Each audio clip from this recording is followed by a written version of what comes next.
వివేకానంద రెడ్డి గారి హత్య గురించి 4 ఏళ్లుగా ఆమెకు పట్టంది ఈరోజు హఠాత్తుగా వచ్చింది, ఎందుకు వచ్చింది? పోనీ అదే ఎన్నికల అజెండా అనుకుంటే మరీ మంచిది, తెలుస్తుంది కదా.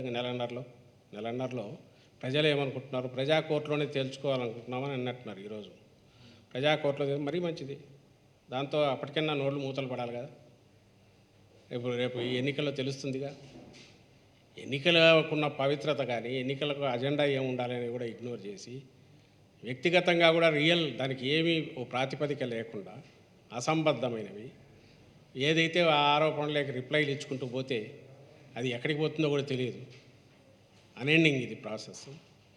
కంక్లూజన్స్కి వచ్చి కోర్టు పరిధిలో ఉన్న అంశాల గురించి, సిబిఐ పరిధిలో ఉన్న అంశాల గురించి కంక్లూజన్స్కి వచ్చి, కాబట్టి దానికి అసలు ఏమీ లేకముందే అంతా కూడా ముద్ర వేసి అది ఏ రకంగా ఎట్లా చూసినా